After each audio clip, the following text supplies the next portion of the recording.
beramai-ramai.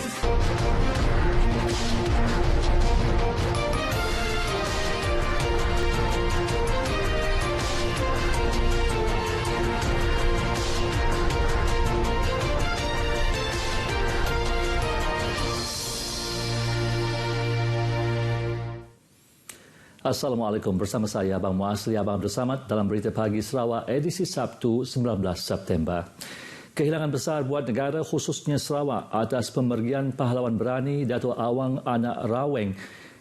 Penerima tunggal pingat George Cross, pingat keberanian tertinggi ketenteraan British, mendiang Dato' Awang Anak Raweng menghembus nafas terakhir pada usia 104 tahun di kediaman anaknya di Taman Padri di Bandar Semanggang kira-kira pukul 2 petang semalam kerana sakit tua. Presiden Persatuan Veteran Tentera Corps Ranger Lieutenant Colonel Bersara Muhammad Melintang Abdullah ketika memberitahu penghormatan terakhir untuk ahli keluarga dan saudara mendiang dibuat di kediaman anaknya di Taman Padri sehingga hari ini. So, rancangannya pada 20 hari bulan, iaitu kalau tak silap saya hari Minggu. Dia akan dibawa ke Dewan Sorah Kuching, di mana di sana akan diberi penghormatan, iaitu state funeral akan diadakan, dan di mana penghormatan ataupun last respect akan diadakan di Dewan Sorah. Dan seperti mana yang kita buat semasa Encik Kanang dulu, Pegawai Satu Kanang, iaitu SP. So lepas itu dia akan dikumikan di kubur pahlawan ataupun hero grave di Kuching. Dan benda ini telah pun dipersetujui oleh ahli keluarga mendiang Dato' George Cross Awang Raweng. Sementara itu, pemergian Dato' Awang Raweng sesungguhnya begitu dirasai oleh Lieutenant Colonel Bersara Muhammad Melintang serta ahli persatuan. Memang kita akan satu kehilangan, dan beliau adalah satu-satu contohnya ataupun ikon kepada, terutama sekali kepada kita orang Sarawak yang memang terkenal dengan keberanian. Khasnya beliau dulu, sebelum itu beliau adalah Iban Tracker. Kehilangan dia ni cukup menyedihkan buat rakyat Sarawak, kerana dia yang terkenal dengan pingat dia yang diberi oleh daripada England sana. Jadi tentang pemergiannya, saya rasa pun bukan sekat saya yang sedih, tapi seluruh negeri Sarawak, seluruh negeri Sarawak, dia terkenal dengan Bujang Berani dulu. Perasaan sama lebih lagi dirasai oleh anak lelakinya, Pangau Raweng, yang telah menjaga mendiang selama beberapa tahun ini. Tak ada nama yang ditinggalkan. Kalau yang itu tidak ada dapat. Jago ngibut.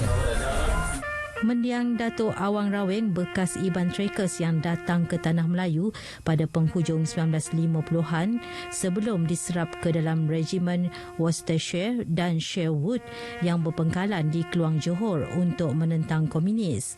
Mendiang Dato' Awang dikurniakan pingat George Cross oleh Kerajaan British pada 20 November 1951 sebagai pengiktirafan atas sumbangan beliau berkhidmat dengan Kerajaan Britain sejak Perang Dunia Kedua. Pada tahun 2018, mendiang dianugerahkan pingat Panglima Setia Bintang Sarawak yang membawa gelaran Dato' oleh Kerajaan Sarawak. Skim perumahan mampu milik yang akan dibangunkan di antara Kampung Segedup dan Kampung Sungai Maung di dalam kawasan Dewan Undangan Negeri Satok bakal menyediakan kemudahan dan persekitaran bertaraf kelas pertama.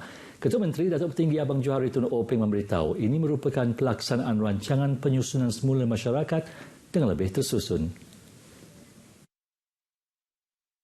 Maka kampung kita adalah kampung yang baru itu adalah satu-satu kampung yang mempunyai kemudahan yang first class yang kita banggakan. Tambah beliau, sebanyak 297 lot perumahan bernilai lebih 80 juta ringgit akan dibangunkan di kawasan terbabit. Penduduk di Kampung Sekedup, Kampung Sungai Maung dan Kampung Kudir akan diberikan keutamaan untuk memiliki rumah mampu milik tersebut. Jelas Ketua Menteri lagi, kerajaan negeri akan menanggung kos bagi kerja-kerja menambak tanah sebagai pendekatan baru membantu rakyat Sarawak. Beliau yang juga ahli Dewan Undangan Negeri Satok berkata perumahan itu nanti akan dibina menggunakan konsep rumah inti yang dilengkapi dengan 3 bilik tidur, ruang tamu dan dapur. Datuk Petinggi Abang Johari berucap pada majlis penyampaian cek pampasan projek pembesaran Kampung Segedup di Kuching. Pada majlis sama, Ketua Menteri menyampaikan cek pampasan bernilai kira-kira RM25.7 juta kepada 28 orang penerima. Pada majlis sama, penguasa tanah dan survey bahagian Kuching, Alfian Bawi memaklumkan sebanyak 152 projek melibatkan pengambilan balik tanah di Kuching telah dilaksanakan sejak tahun 2017 sehingga kini. Pengambilan tanah melibatkan 650 lot dengan pampasan RM283 juta telah dibayar. Alfian memberitahu bagi tahun ini sebanyak 57 projek pengambilan tanah telah dilaksanakan. Ia melibatkan pampasan berjumlah RM30.4 juta termasuk projek pembesaran Kampung Segedup. Beliau juga memberitahu sebagai agensi pemudah pembangunan, Jabatan Tanah dan Survey komited memastikan pembangunan negeri dapat dicapai dalam tempoh yang ditetapkan.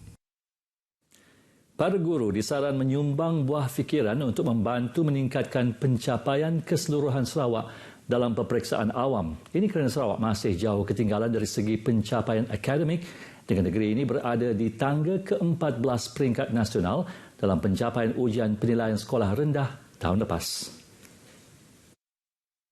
Menteri Muda Pendidikan, Sains dan Penyelidikan Teknologi Dr. Anwar Rafai mendedahkan visi beliau itu yang mahu melihat Sarawak berada di kedudukan 5 teratas sebelum bersara dari arena politik.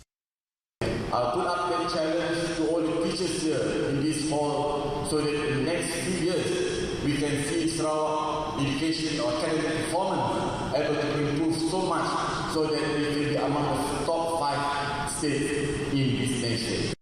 Beliau berucap demikian pada Majlis Anugerah Perkhidmatan Cemerlang Peringkat Pejabat Pendidikan Daerah Sibu. Dalam ucapannya, beliau turut menyeru agar para guru terus berusaha menjadi insan hebat yang memberi inspirasi kepada anak didik mereka. Katanya peranan guru bukan sahaja memberi ilmu pengetahuan, malah menjadi contoh kepada pelajarnya. Beliau percaya guru yang berdedikasi berupaya mengubah masa depan bukan sahaja seorang pelajar, malahan mengubah kehidupan keluarga, bangsa dan negara pelajar tersebut. Seramai 372 orang guru terpilih menerima anugerah perkhidmatan cemerlang pada majlis tersebut. Walaupun rumah panjang di Sarawak dikategorikan sebagai bangunan yang tidak berkeperluan mendapatkan sijil perakuan bomba, namun tidak bermakna keselamatan dalam mencegah kebakaran dipandang remeh. Pengarah Bomba dan Penyelamat Sarawak, Khairuddin Rahman, menegaskan ciri-ciri keselamatan perlu dititik berat oleh penghuni rumah panjang, terutama jika berhasrat untuk membina kediaman baharu. Rumah panjang masih lagi dikategorikan sebagai rumah persendirian.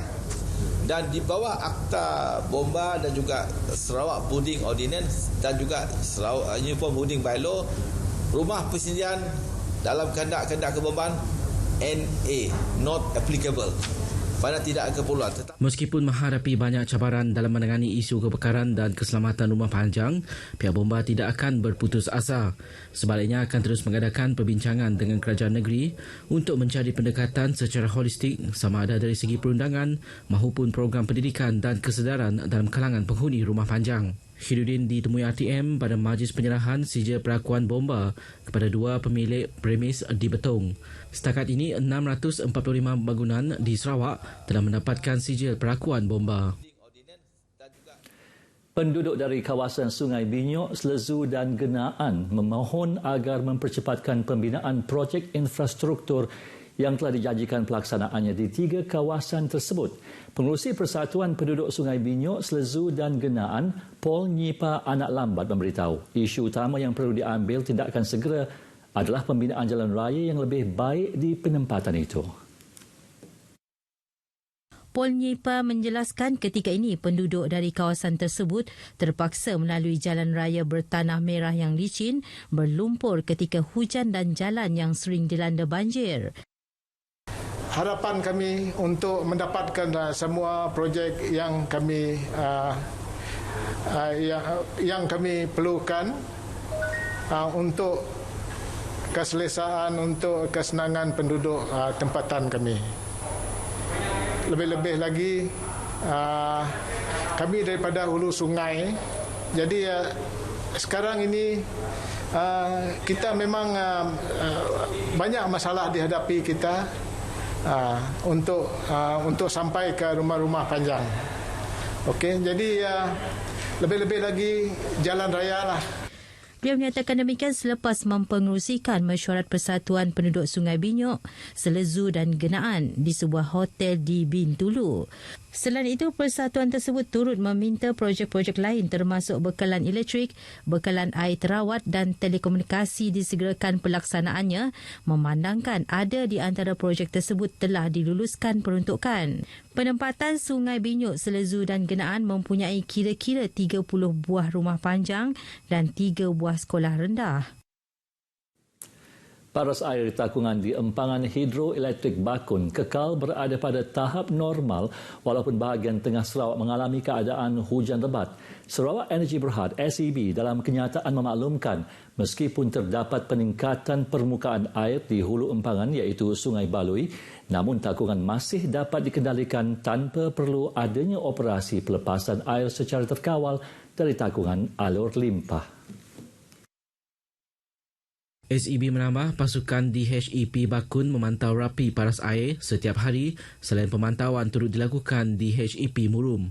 Kali terakhir operasi pelepasan air secara terkawal di DHEP Bakun ialah pada 9 Ogos lepas selepas rundingan dan mendapat keizinan daripada Lembaga Sungai-Sungai Sarawak dan Jabatan Pengairan dan Saliran Sarawak. Operasi itu telah berakhir pada 22 Ogos lalu. SEB mendedahkan HEP Bakun terus menahan sejumlah besar air hujan ekoran keadaan cuaca hujan yang tidak menentu ketika ini bagi mengurangkan risiko keadaan banjir di hiliran Sungai Rejang yang disebabkan oleh hujan lebat setempat dan air pasang besar. Paparan itu tadi mengakhiri Berita Pagi Sarawak. Sehingga berjumpa lagi. Assalamualaikum.